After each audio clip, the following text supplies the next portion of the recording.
Every weekday morning at exactly 6:12 a.m., a yellow school bus moved through the town of Maple Creek, Ohio. It had been doing that for so long that people barely noticed it anymore. The sound of its engine had blended into the town's rhythm, like church bells or the wind through cornfields. If the bus was late, people checked their watches. If it was early, they frowned, because in Maple Creek, things were supposed to happen on time. Followed the same road, stopped at the same houses, picked up the same children. Mrs. Carter's twins always fought over the window seat. Evan Miller always boarded last, running, backpack half open. Little Sophie Grant waved at her mother until the bus turned the corner. Parents trusted that bus, because nothing bad had ever happened. At least nothing bad anyone admitted to remembering. Until one winter morning, the bus returned without a single child inside. The bus pulled into the school lot just as it always did. The tires crunched over frozen gravel. The engine idled. Teachers waited by the doors with clipboards and whistles. Some joked about the cold. Some complained about the fog. Then minutes passed. No children got off. The doors finally opened with a long hydraulic sigh. No crash. No screams. No blood. Just silence. Inside the bus, 20 school bags were placed neatly on the back seats. Not thrown, not dropped, placed, each one upright, each one facing forward, as if their owners planned to come back for them. When police opened the bags, they found attendance cards burned black around the edges, not fully destroyed, carefully scorched, all dated 16 years earlier. Maple Creek was the kind of town people moved to escape fear. It sat between farmland and forest, far enough from highways to feel isolated, close enough to civilization to feel civilized. Kids grew up here, parents grew old here, families stayed. There were no ghost stories told to newcomers, no roadside memorials, no warning signs on Route 17. But old-timers avoided that road when they could. And when fog rolled in thick, they closed their curtains early. The school bus driver was Daniel Harper, 43 years old, divorced, no children of his own. People said he was quiet, dependable, the kind of man who blended into the background. He lived in his childhood home, alone. His father's tools still hung in the garage.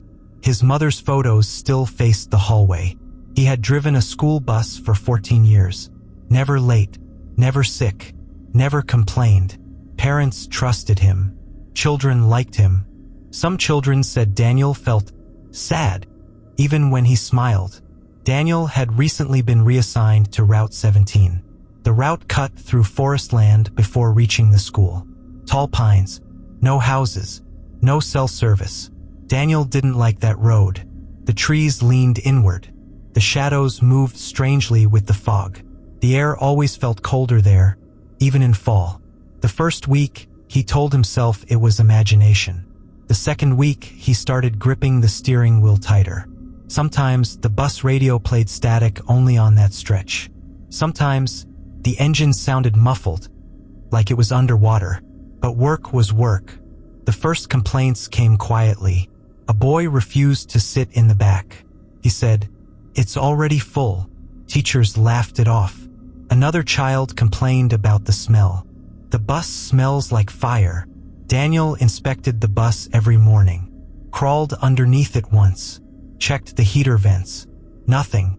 But every afternoon, after the final drop-off, Daniel lingered longer than necessary. The bus felt wrong. The mirrors reflected too much. The aisle seemed narrower.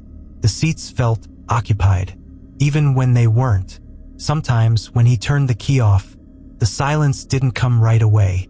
One morning, while driving, Daniel glanced into the rearview mirror. For half a second, he saw a child standing in the aisle. Not sitting, standing. The child's face was turned away. Daniel slammed the brakes. The bus screeched. Children screamed. A backpack flew forward.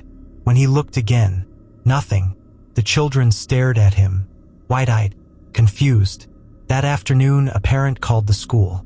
Her son said the driver talked to someone who wasn't there. Daniel was warned. He said nothing. That night, he dreamed of fire trapped behind glass, of children knocking, of a bus that would not stop moving. 2 weeks later, the bus stopped on its own. A small girl collapsed near the last seat. Her body was stiff, cold. At the hospital, she woke up screaming. She shouted about the wrong road, about black ground, about heat without flames. She screamed until her voice gave out. Doctors said trauma. Police reviewed the bus footage. At 6:39 a.m., the video froze. For 3 seconds, the aisle was full. Children stood pressed together. Too many for the space. Their faces were burned, frozen in agony. Then the footage returned to normal. The police searched Route 17's past. They found the report. March 1993. A school bus. A storm. A curve taken too fast. The bus crashed into the forest. The fuel tank ruptured. Fire swallowed metal. 19 children died inside, burned alive. The driver survived. Robert Harper, Daniel's father. Daniel remembered the funeral without understanding it. Closed caskets. Adults whispering. He was never told the truth. The town stopped talking. The road stayed open. After that, Daniel began losing time. He would arrive at stops early without remembering how.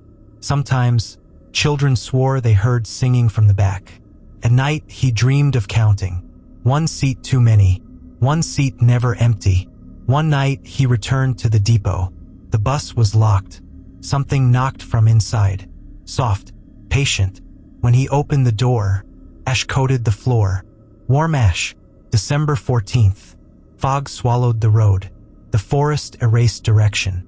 Children boarded silently. Their faces were pale, too still. Halfway through Route 17, the heater died. From the back, a voice said calmly, "We're complete today." Daniel looked into the mirror. Every seat was full. Burned children. Smiling, the bus turned onto a road that did not exist. At 7:46 a.m., the bus arrived. Daniel stepped out alone. 20 backpacks remained. Attendance cards burned. They didn't want to be late anymore. Daniel Harper wakes every morning at 6:12 a.m. He smells smoke. He hears children laughing. In the forest, sometimes, a yellow bus waits, still running, still full. Thanks for watching. Do not forget to like and subscribe.